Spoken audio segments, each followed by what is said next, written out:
That's very handsome. Yes, yes, it does.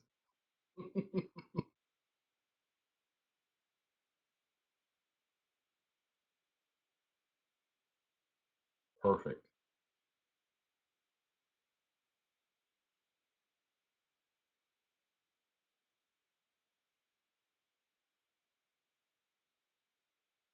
Okay. There are. No, we still probably got. No, I've got the box right here. I've probably got at least 20 left out of 20. 20. Sure.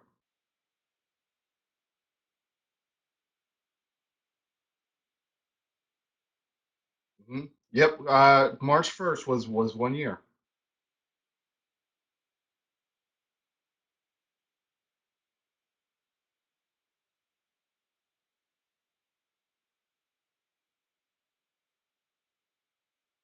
Sure. Sure. Well, I graduated from East Carolina University back in 2002, and my major was in communication arts. So it was kind of a combination of illustration and graphic design. And to be perfectly honest, when I didn't even take art in high school. I did take art my freshman year in high school and didn't take art after that, and really wanted to go into broadcasting. I wanted to be the next David Letterman, and I just think that's the stupidest thing ever, but whatever. And so my mom really, really pushed me into art and just felt like if I didn't do something with it, I would regret it later on. So luckily, East Carolina had a really strong art program, and I fell in love with graphic design because I liked how cool everybody looked using computers. And I know that sounds so stupid, but it really looked like something out of 24 or some sort of like, I don't know. It looked awesome. Everybody had their black Wall Street power books, I guess they were called. And I just thought that was the coolest thing ever. So got into that, and still, I always enjoyed drawing, drew my whole life, like doing cartoons, that kind of thing. But I was really afraid that I wouldn't find work drawing cartoons, and graphic design felt like there was a job for a graphic designer. So did that, graduated, like I said, 2002 with communication arts, graphic design, illustration. Farted around home. I grew up in High Point, so High Point, North Carolina, and that's not really a hotbed for design, but whatever. It used to be. Yes, yes. Well, good. You should have waved. So anyway, I farted around for about 9 to 10 months, and then finally landed my first real design job in Charlotte, North Carolina, and moved to Charlotte, and I have been here ever since. So I worked for a couple design studios here in town for 10 years or so, and finally just got to the point where I had had children by now in those 10 years. I've got a 6-year old and a 3-year old, and really started to think about the legacy that I was leaving them. Follow your dreams, kids, but then daddy's not really following his dream, that kind of thing. And that started to bug me a little bit. And so I had great support from my wife, who really, really pushed me and just decided that, kind of like my mom, if I didn't go out on my own and kind of make a name for myself, that I was going to regret it later on. So my wife supported me. I had a good friend, Matt, pushed me as well, and kind of was a great soundboard. So for anyone out there that is nervous about going out on their own, or that kind of thing, surround yourself with people that will tell you the truth and will be honest with you. So that's where I am now. Now I'm in this spacious room above my garage, where it's really cold in the mornings and really hot in the afternoon. So it's glamorous, and I am living the dream. So here we are.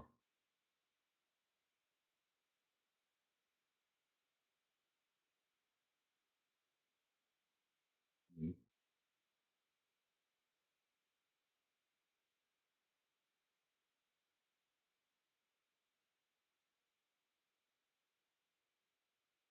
Certainly.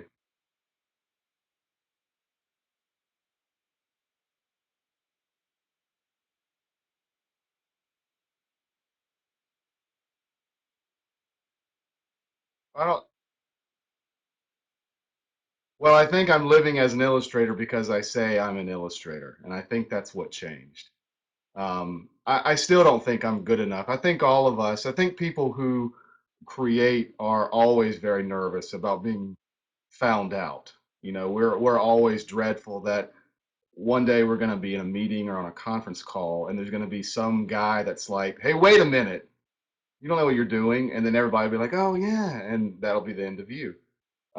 So I still feel that way, and I think I will always feel that way. I think when I was younger, that yeah, I felt like when I was younger, there would be this plateau or this level that you would reach where I don't know what I was thinking. Was there like some sort of like wizard of illustration or something that unfurled the scroll? And it was like, you have made it, you're an illustrator, and that was it. And then you were an illustrator. And I never really thought I was good enough. And I wanted it, but I didn't think I was good enough. And I think you if you're waiting for someone else to validate you, or if you're waiting someone else to give you value, I think you're going to keep waiting. It's never going to happen if you don't value yourself, or if you don't have the confidence in yourself or your abilities, then no one else is. And so I just faked it long enough to where I'm able to, you know, not be on the street yet. So that's pretty much it.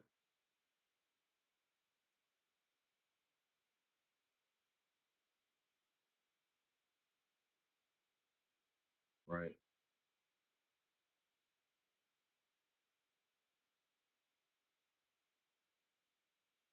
Mhm.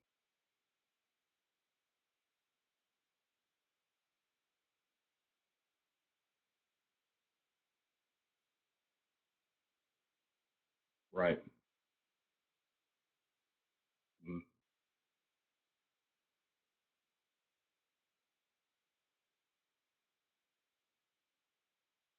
Mhm. Sure. Okay.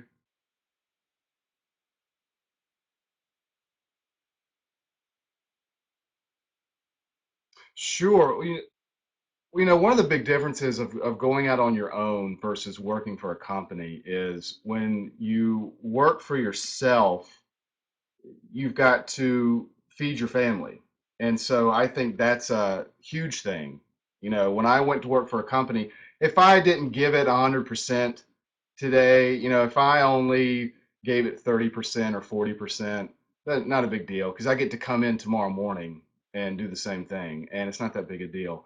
But, if now that I'm on my own, if I don't come in and do the absolute best I can and prepare myself and put myself in a good position to help my clients and to bring in new work, my family doesn't eat. We can't, have this house, and I can't have this nice hat and stuff like that. So um, I think that's probably the big thing is that you put all the pressure on yourself to come through for your family, or even if you don't have a family, you come through for yourself.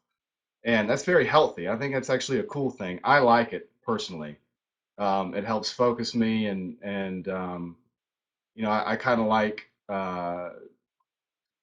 having to live by my decisions. Like whatever decision I make, I have to deal with the consequences, good or bad, and I like that. And so I guess that's how I stay fresh. Is I don't want to go hungry. Well, whatever.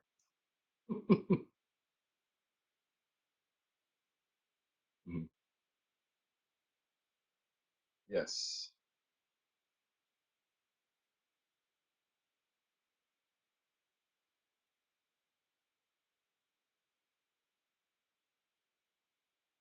Sure.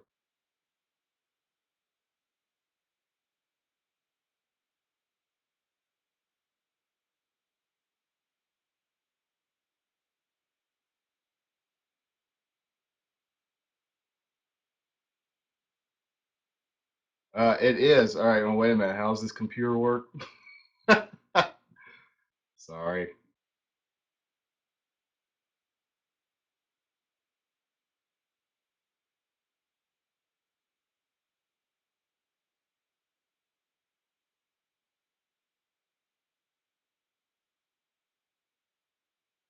So does that work? I just put it on. Can everybody see that? Yes. No. Oh, interesting. Well,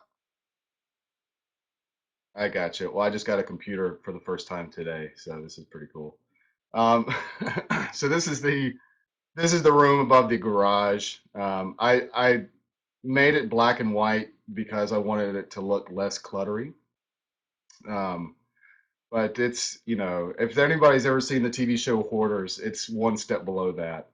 Um, the I got a lot of toys. Um, I kept everything when I was a kid, and so a lot of my toys are stuff that I had when I was younger. I buy a lot of toys. There's a little Lego dude. And it's great that I have kids because now I have an excuse to buy more toys. Um, but to me, I think that it's very important to like what you like. What I mean by that is when you were a kid, you liked something just because you liked it. And as you get older, sometimes you like things because it's the cool thing to like.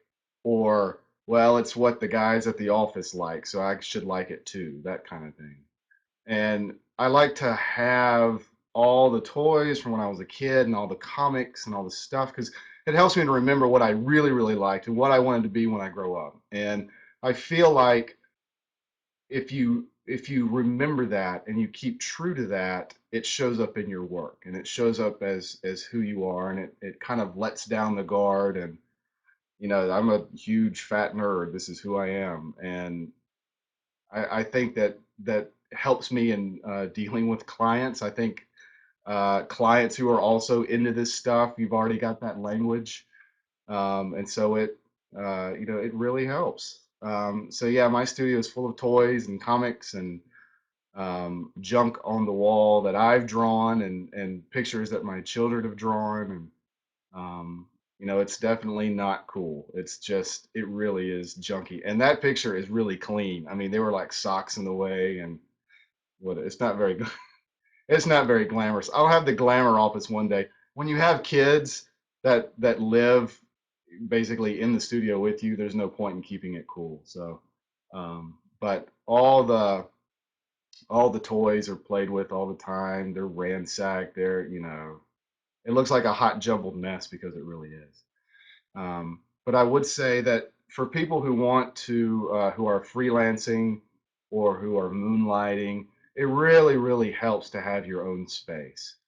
I've got a few friends that really, really struggle with finding space to work, whether it's a corner of their room or, it's a space that's not necessarily designated for work. And it's hard to get into that routine. And it's nice to have a space that's closed off that I can come in and say, this is where I do my work. And that kind of thing. So the kind of equipment I have, I don't know if you can see from some of those photos. There's some of my Vine puppet things that I make. I love making weird stuff. I don't know why. It's just I guess I do it to relieve stress. I don't know, but anyway, the kind of stuff I have, I've got an iMac 24-inch or 27-inch. I don't know, whatever the big one is. I do have a PowerBook or what MacBook Pro. I don't know. I wish they would keep all the names the same. I call it the PowerBook, so whatever. I'm old. We've got a couple of iPads. I do a lot of iOS development, so we've got a couple iPads floating around. And then I've got a big honking table that I just got behind me, which is, I don't know if you can see it. Let's see if we can move the camera. So it's like a big battleship. And look at all the junk on it. It was really cool like 3 days ago, and now it's whatever. The clutter is taking over. Um, but yeah, I got that because I was tired of drawing, moving my keyboard and drawing, and then having to move everything back. So I wanted to get a really nice drawing table, and um, draw there. So uh, it really depends on what the job is. I'm working on a project now that requires a lot more hand done stuff that will then be cleaned up in the computer. So right now I'm drawing a lot more. So it's really nice to have that space.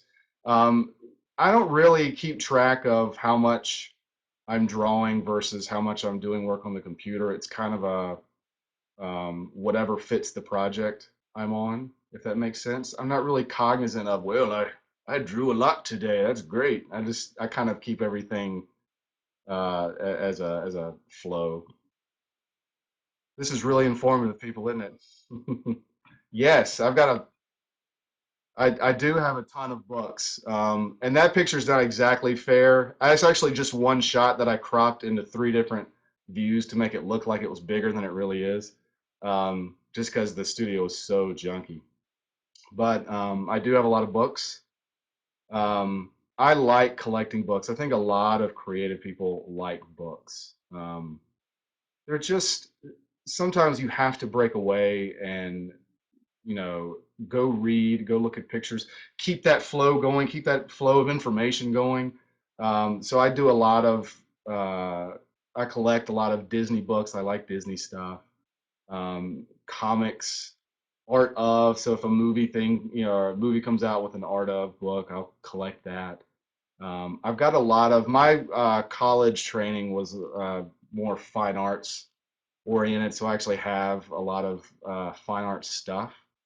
I'm not very educated with it, so don't ask me to like, what's your favorite artist? Because Leonardo, Raphael, Donatello, and Michelangelo. Those are my four favorite artists.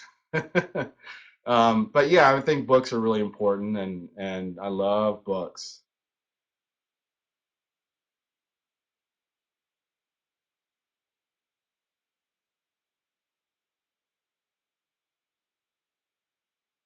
Mhm. Certainly. Well, one of the things I did when I went out on my own, and for anyone that wants to go ahead and full time, you'll either need a pot of money or you'll need a pot of clients, some bigger contracts that allow you to float, because it does take a little while, once you go out on your own, to kind of get the ball rolling. And if you have a family, it takes a little bit longer. You're not getting that paycheck anymore. You're basically managing a pile of money. So one of the first things that I did when I went out is to buy a mailing list, and there are several different companies you can use to buy mailing lists. I think we used Constant Contact. I can't remember. But anyway, there's several out there. So we bought a mailing list. We began to piece together people that we wanted to go after. So we began to research through LinkedIn and Facebook and Twitter and everything, put together a mailing list to target specific companies that had clients and products that we wanted to illustrate for. So we came up with a promo mailer. And you know what? In the grand scheme of things, I think for this postcard mailer, we ended up doing six postcards, 500 each. So we sent out six postcards over a month, probably about 8 month span, to 500 people. And I think probably in the grand scheme of things, gosh, it may have been probably between 3 to 5 grand. And that might sound like a lot, but it's an investment. And you need those promos, you need that investment to kind of get the ball rolling and to get your name out there, and just having a website's not going to do it. So we wanted to come up with something, or I wanted to come up with something, that kind of summed up what I was interested in. And I love drawing monsters and I love drawing vehicles, so um, that's pretty much it.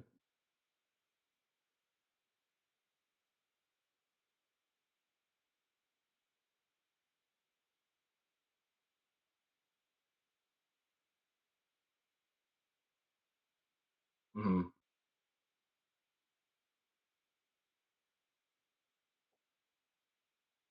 Right.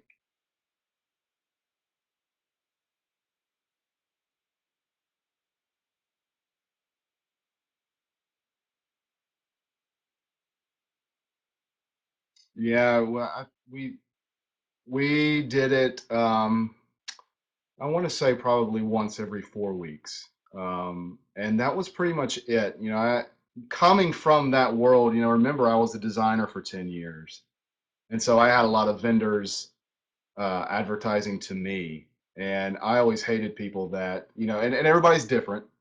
But I always hated it when I would get bombarded with either, email blasts that didn't say anything or, hey, look at this pretty picture and here's a link to my website. And whatever, I'm not interested. And, that is me, just my opinion. But I didn't want to be like that. I wanted to send out something very targeted and very specific. And again, you have to realize when you do that, 500 is a very small number. That is a extremely small number, and if you get a 2% return on a promo, that's a really, really good return. So you guys got to think about 500 people. And if only, if one person says, hey, I got your promo, this looks great, then it's been a very successful promo. So kind of like what you said, you have to cast out a lot of nets. So we had the promo mailer going out, and we had my website. We're on Dribble, Twitter, Facebook, all these things because you never know how you're going to bring someone in, and it's always the weirdest stuff where I hear how people found me or where they came from. It's never what I thought it was going to be. So yeah, that would be my recommendation. Is you can't get discouraged if no one contacts you. You really have to keep going.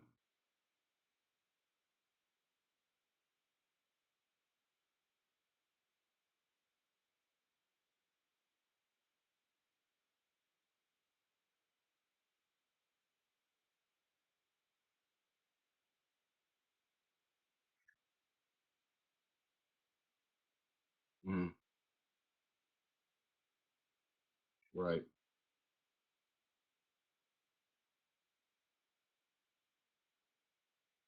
Mhm. For sure. It's just it's just another website.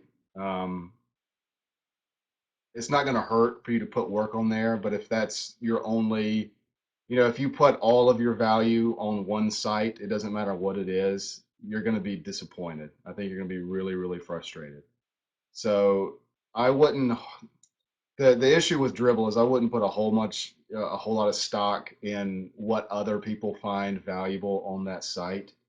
Um, I think it's a fine site. I think it's great, but it's not everything. It should be probably less than 20% of whatever your marketing plan is. My marketing plan is the internet, so I don't, but yeah, so I guess that's my opinion.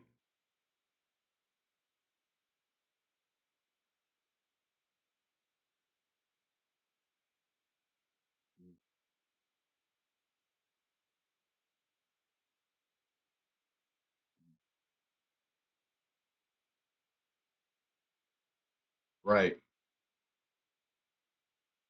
Mhm. Certainly.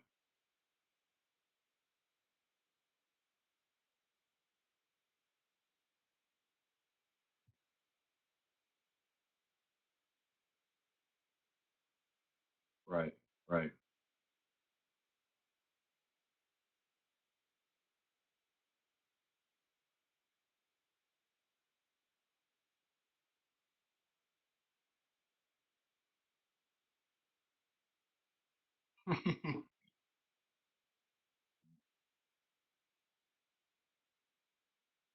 6 seconds. Sure.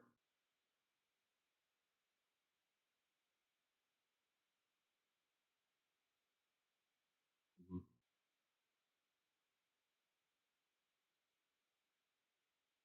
Hmm. Hmm. Yep.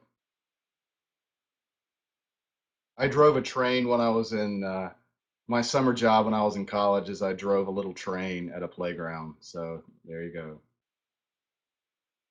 That's the best job I ever had, man. I love that.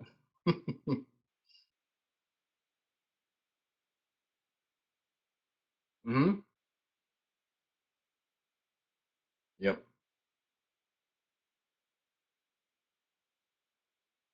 Well, the cool thing about monsters is there's really no way you can't really screw up a monster. There's no rule that says a monster has to have two eyeballs and a nose and that kind of thing. So to me, it's great to explore textures and kind of funky shapes and different color combinations and scale and personalities because you're not really worried about drawing people or drawing horses or something very specific. Monsters are perfect for just experimenting and it's a great way for me. I like personality and I like humor. And so drawing monsters is a really quick way for me to kind of get that out of my system.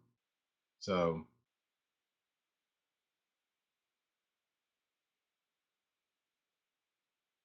mhm,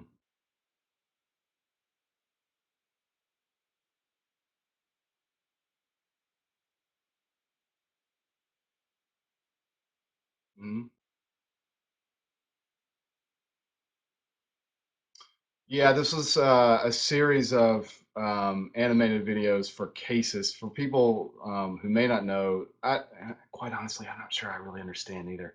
So NASA runs the space station, but no, Cases runs the space station. So somehow Cases and NASA work together to run the space station or whatever. I don't know. But so they launched a new website where they had these little series of educational videos, and they needed this character to be very, very simple so that they could animate him very quickly. So I came up with basically it's a thumb with a face. I don't know if anybody's familiar with Ed Emberley, but that's kind of where I got the idea from. So these were just spot illustrations that were used. Another animator would then take my vector drawings and then animate them out.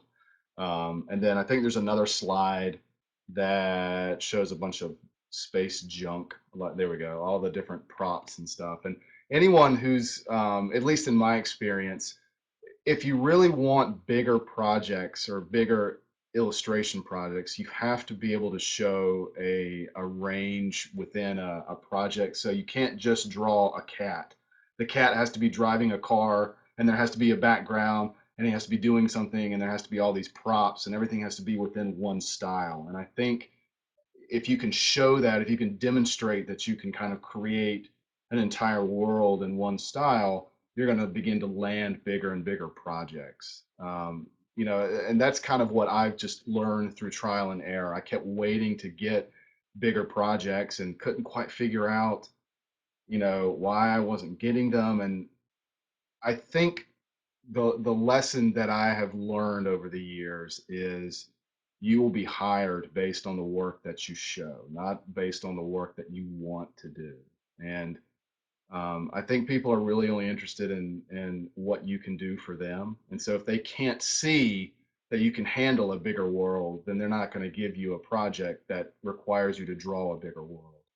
But once they see, oh, he can draw characters in a scene, in a setting, doing things with props, and it all looks cohesive, they have a lot more confidence and they know what they're getting. They kind of, they trust you to build these things out. And so I think this work for Case is kind of is an example of that.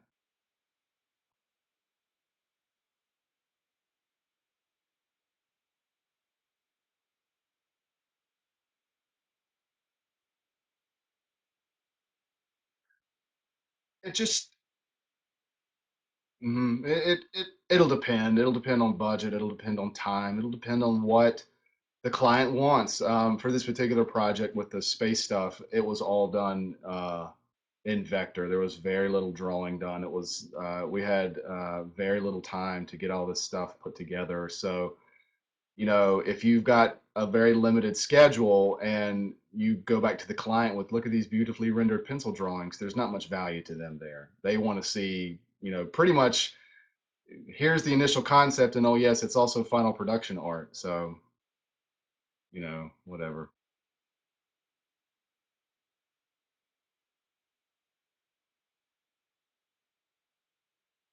Hmm.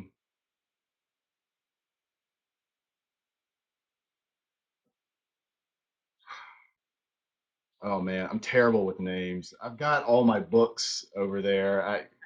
Gosh, let me see. Oh, here's one right here. Let's see if I can grab this one. This Charlie Harper is amazing. This is what's this one called? An Illustrated Life.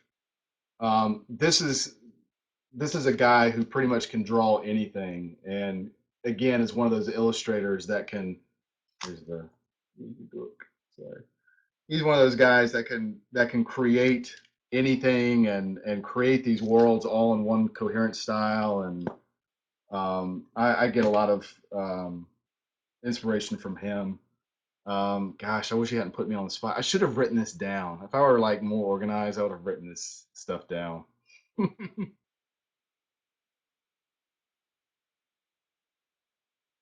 Sure. Okay.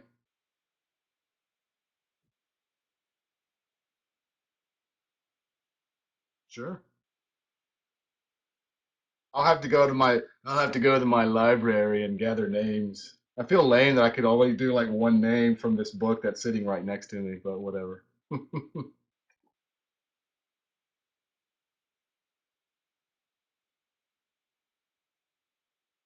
Mm. Oh, I haven't seen those. That's cool. What's the name? And those are drawn on ripped.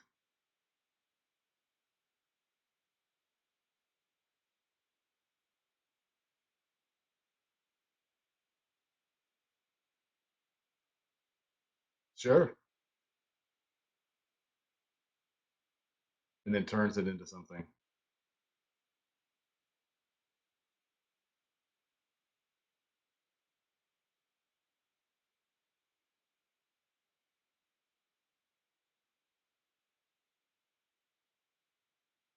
Very cool. Definitely. Definitely.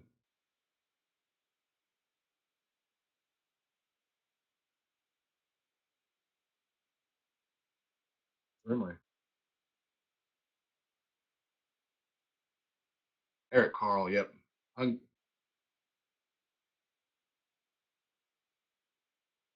Certainly. Hmm.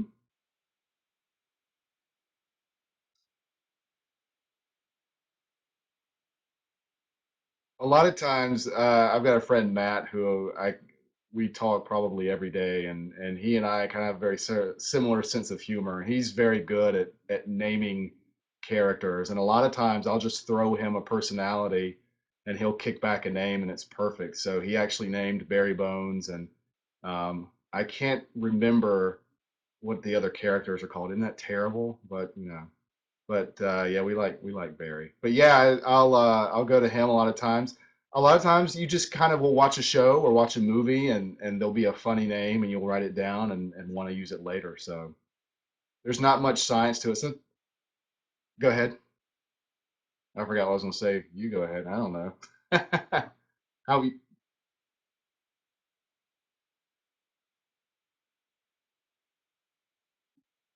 hmm Yeah, I think a lot because I mean I think that's why you need to keep multiple sketchbooks kind of scattered around. You never know when an idea is gonna hit. But yeah, I mean, I'll just come up with silly things. I've got text edit documents where I'll just write something really, really quickly, something that just is funny. A lot of times I have Netflix going while I'm drawing, and so if I'm watching a movie or something and there's a really terrible character name, I'll write it down and that kind of thing. So um, again, there's no science to it. It literally is just capturing whatever silly idea you have down so that you'll remember it later. Mhm.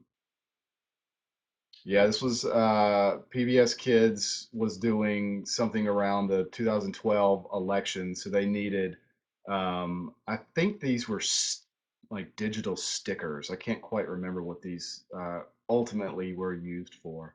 But again, this is one of those where the deadline was really tight and they needed basically jump right into vector. So just, you open your Illustrator file and you start laying down colors. And it does help to kind of I actually have a color palette that I go to all the time. It's just you can save your color palette if you want to, but I've actually got a file with colors in it that I like to use all the time. And that helps. A lot of times, if you have already got yeah, Brian Reed, who I went to school with, by the way, so he's old like me. Um, he linked a list of artists that I admire, and I'm too stupid now to remember them, so I apologize. But going back to color, for me, it helps to have a color established. I don't have to worry about it. I can just jump right in and start going.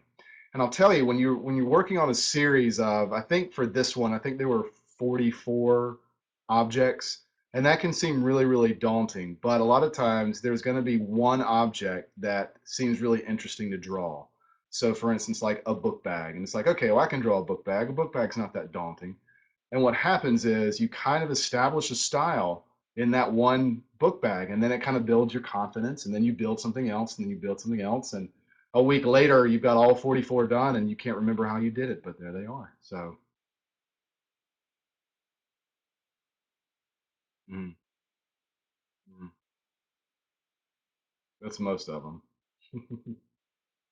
But yeah, it's helpful when you're doing a series like this to not worry about, oh my gosh, how am I going to get all these done, but focus on one object and draw that one object and have fun, and that will really help establish your style moving forward.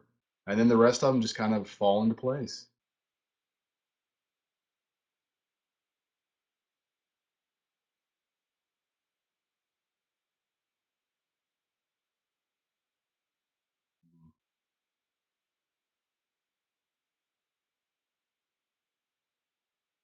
Mm,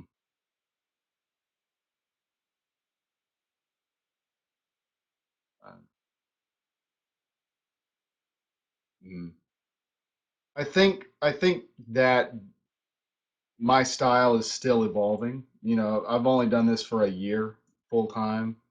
So I think that's what when I look at that, that's what I see. I wouldn't necessarily go back and draw eyes that way. So, you may see two projects on my site, but they could have been done 6 months apart. Um, so, sometimes you just want to draw a bird more like a bird, and sometimes you just want to draw a monster more like a monster. I don't know if it's cognizant. I don't think it's anything that I'm aware of. It maybe just feels right for a particular job to draw it this way, and then we're going to draw it this way for this job, just to be a little bit different, but because it feels appropriate. I don't know.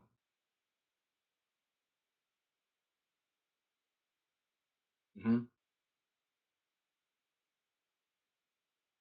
Hmm. Hmm. Yep.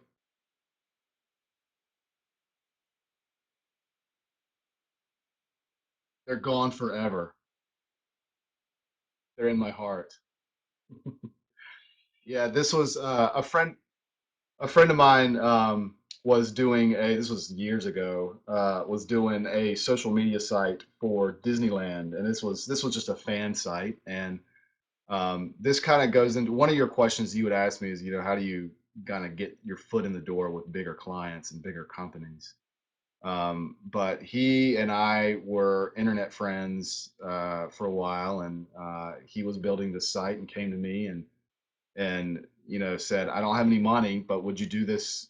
Would you mind building this for me, or designing these characters for me? And a lot of times, and it goes back to what I was saying about how people are only interested in what you can do for them. And so if you want to work for a particular company, like well, I guess it's not Lucasfilm anymore, I don't know, but if you want to draw Star Wars, or you want to draw Spider-Man, or you want to draw Mickey Mouse, you're going to have pieces in your portfolio that represent that skill set. And one of my dreams was to work for Disney. I always wanted to draw things for Disney, and Disney was not coming to my door. I kept waiting and no one came. So I took this as an opportunity to kind of design my own character, and again, to kind of build a world around him that would show off some of the skills that I was working on, and put him into scenes that potentially someone at Disney would say, "Hey, that looks pretty appealing. We might be able to use these skills on this particular project." So, anyone out there that wants that kind of work, that's how I did it. I don't know if I think everyone's going to be different. Um, but yeah, and it ended up, getting work from them, so it worked out. Thanks, Mr. Bluebird.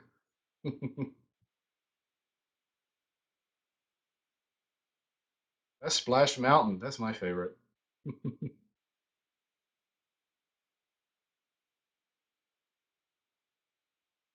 Mhm,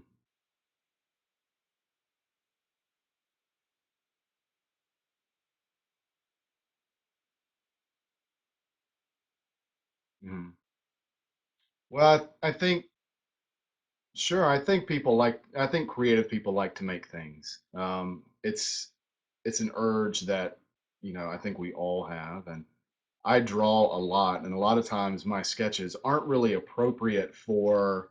I'm not really going to collect some of these drawings and send them to a client. I'm not going to put them on my, I guess, more professional website. I think it's fun to keep them on Instagram and that kind of thing.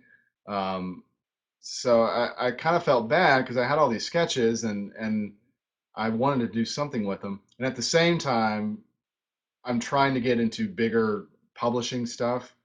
And again, if you want to make books, you have to show that you can make books. So I felt like this was a smaller piece that would be very easy to execute and would give me the experience of producing a book, a very small run, but getting the book printed, getting it shipped out to people. What's postage cost? How are you going to package it? All these kind of things that you don't really think about. And it's much safer and a lot less of an investment and a lot smaller risk if you do those kind of things on a very small scale. Whereas if I were to go on Kickstarter now and start up with, I'm going to do this huge book and it's going to cost $60,000 and I've never really done a book before. I've never really produced anything like that before. I'm probably a lot more nervous. So that was really it. There really wasn't any goal, and I wanted to sell it because I wanted to take people's money. So but I tell you, man, with the cost of postage and stuff, I don't know how people in comics make it. It's very tough. I mean, postage stuff is so expensive, and shipping stuff is so expensive. Shipping that little book was actually more than producing the actual book. So anyone out there that wants to buy the remaining 20 copies, it's probably cheaper for you to just drive to Charlotte and come to my house and get it. So anyway,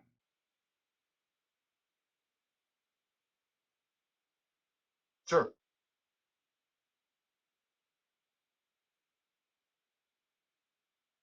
Mhm.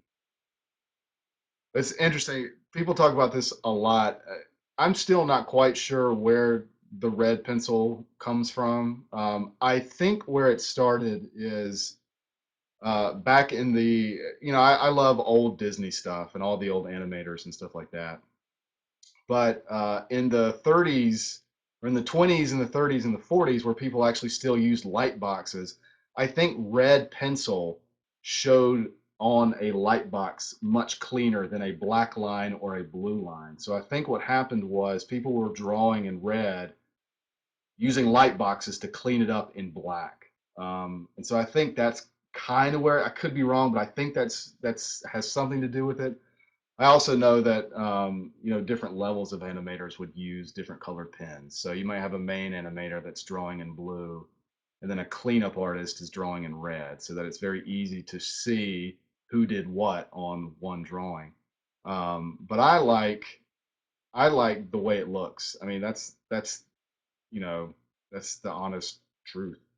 When I draw in Illustrator, I'll actually draw in a magenta line, and I've just kind of trained myself over the years that a red line or a magenta line is a thinking line, and not to get too bogged down in what it looks like or I gotta erase this line or black is so final, and you can get so frustrated with the drawing if you lay down a line and it's big and black and you can't erase it, and then you're discouraged and you go jump off a roof. So that's why I draw in red. That's pretty much it.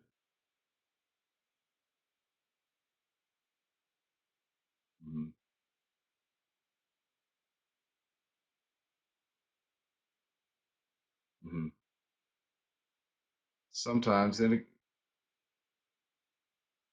I'll usually clean them up. It depends on whether or not I'm showing a client. And again, it depends on what the expectation is on their side. If they've got time or if they've paid to see this level of detail, it's expensive and it's time consuming, but there are people who want to see this stuff. And, I don't really have I have like a bag of tricks, and I'm willing to do, whatever the client has hired me to do. So no two projects are ever the same. I don't really have, well, it's time for me to go draw on this project. So it just depends on what's going on.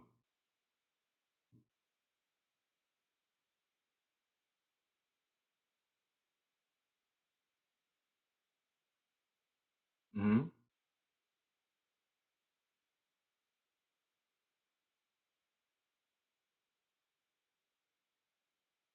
They're all they're all Louis. They're all Louis. You lose, boo.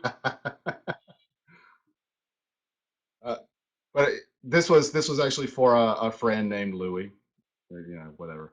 But again, it kind of goes back to, hey, if you want to draw this kind of stuff and you're not getting hired to draw it, then you need to do it on your own time and prove that you can do it, kind of thing. So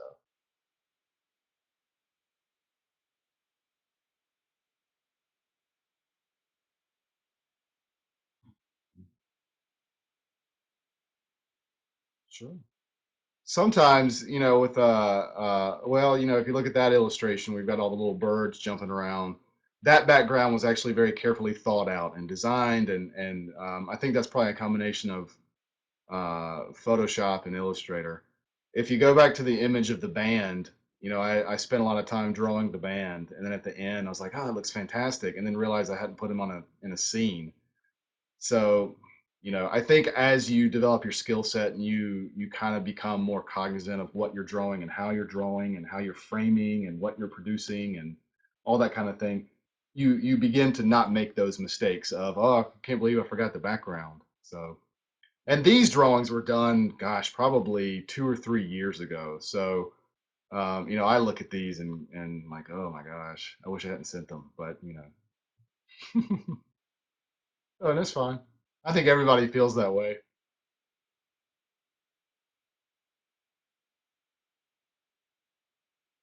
This is the Help Inc.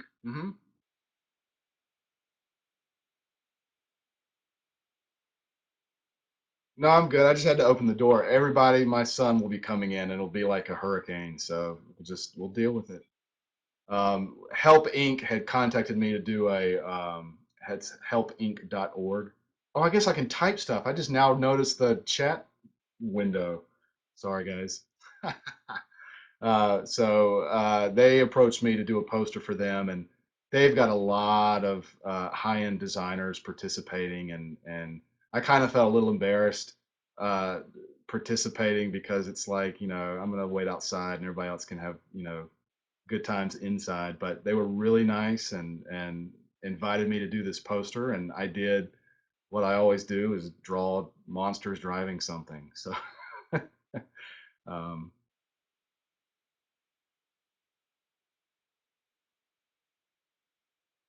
yeah, there's yeah, now that I know I can, we've got a chat window. I'll link it. I will link it this time. I'm going to use the internet. Um, but yeah, in Rochester, New York, my sister lives there, and I moved her up there with her husband this past summer and parked out uh, probably about a block from their new apartment was this RV that looked like it was filled with human heads or something terrible. So I thought it was great. But let's see if we can link that real quick. But yeah, that RV actually really exists.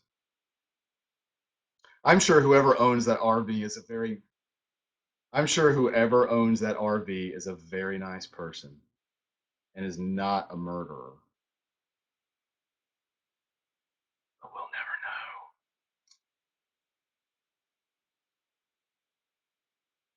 Yes,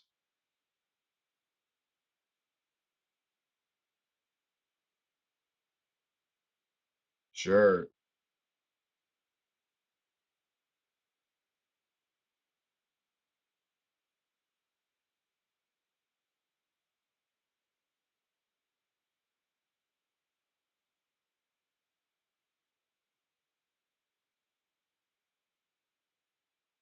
Yeah, there's definitely you put the pressure on yourself to come up with a marketable style, to come up with that product that art directors and creative directors are just going to go to the Illustrator store and pick your product off the shelf, and that's what they want. But in the same vein, it is nice to just kind of do what you want to do for a little while and have a diverse range of styles. Um, this is me. I draw myself a lot. It's not like a conscious decision. I just think I'm really funny looking. But yeah, this is me making a Batman costume out of a bath mat. So that's it. It's not very high concept. I That's a real person too. That was from the Rochester trip and that's actually a sticker I have in the store, I think.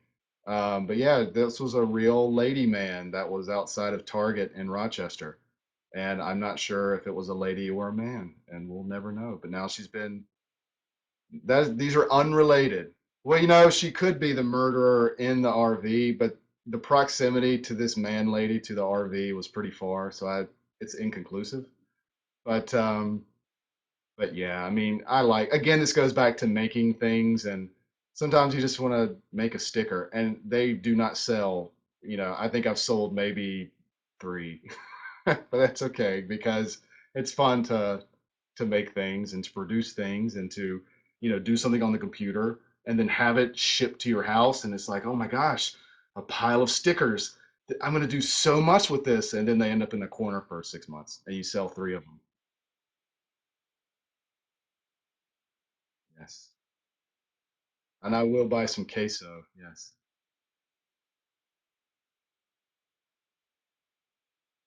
Mhm. It's an ilf. It doesn't have much funding from the government.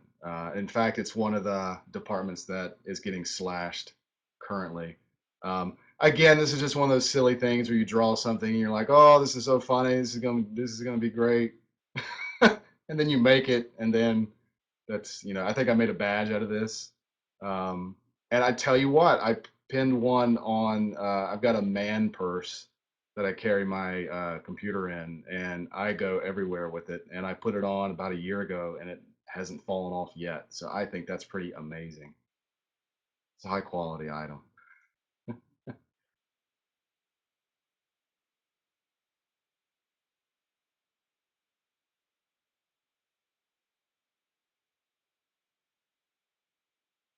It is. Again, I do drink a lot of coffee.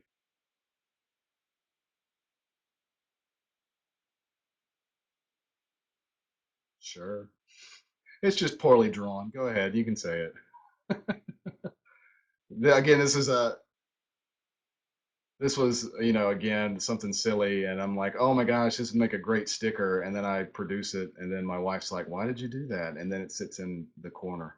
I'm like, hey, let's put this on the car, and she says no. So that's the story behind that sticker.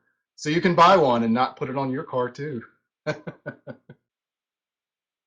But I tell you what, it's fun to kind of have a collection of these things because when you go to shows or you meet someone, it's fun to just give them stuff that they can then throw away later or not.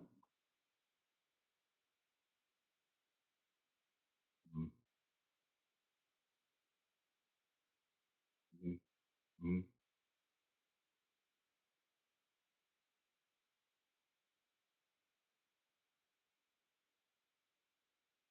mhm.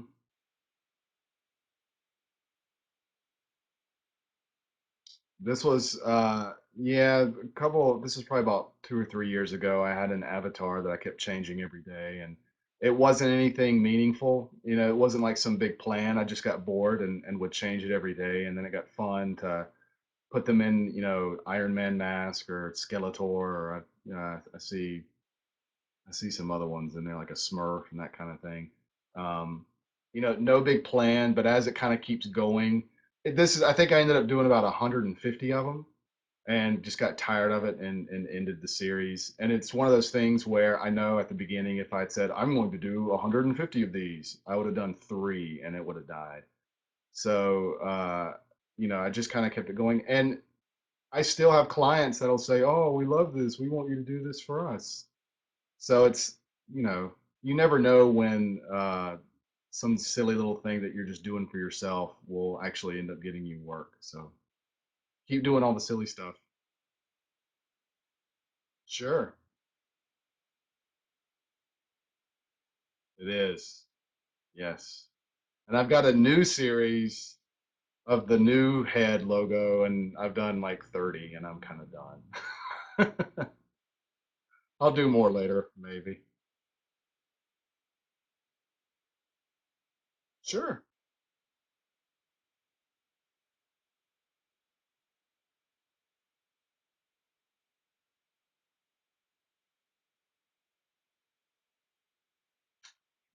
I mean, just keep going. I mean, if you want to do it, then just do it. If you really believe that you can make it and you just feel in your heart that it's like, this is what I want to do, then yeah, it'll just happen. It really, really will. An idiot and I'm doing it. So if I can do it, anybody can do it. And there's really no plan. You will let the work speak for yourself and you'll never be done. The work will always be improved and you'll keep reinventing yourself and reinventing your portfolio over and over and over again, and um, just keep drawing and hating your old work and wanting to replace it with new work. That's my plan, I guess.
Okay.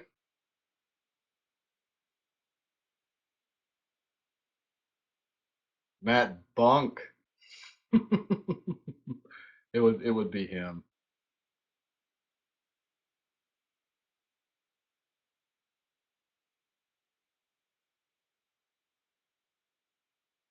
No, yeah, we've got no spec work, man. I mean, I think it's if you want to do a self-initiated project. A self-initiated project is different from spec work. Spec work would be a client to call you and say, "Hey, would you draw Mickey Mouse for free because we want to see if you can do this job?" And you don't need to do that kind of stuff. Um,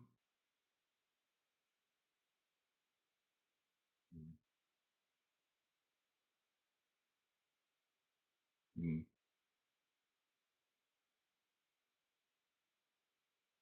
yeah, and my friend coming to me saying, "Hey, I can't pay you. Will you still do this?" Yes, that would be spec work, but one, it was a friend, and two, I knew what I was getting myself into. I didn't need for that particular job, I was okay with not getting paid. And I understand I wasn't getting paid. And he didn't ask for any of that stuff. He asked for some little thing. And I ended up, saying, hey, I can really do something with this. And so that was a lot of my own initiative to do that. So it's fine to fill your portfolio with self-initiated work, and a lot of times clients dig the self-initiated stuff way more than work that you've done for other clients.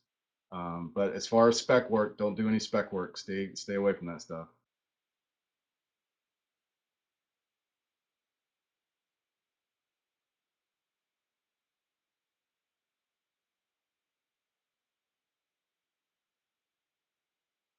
Yes, 2017. I'm not dead yet.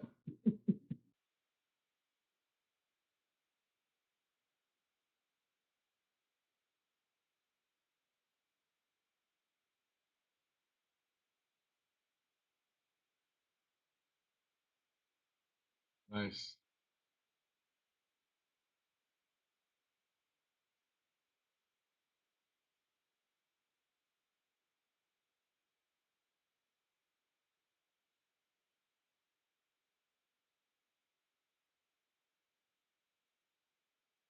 Oh, thanks for having me. Thank you very much. Bye, guys. See ya. All right. See ya.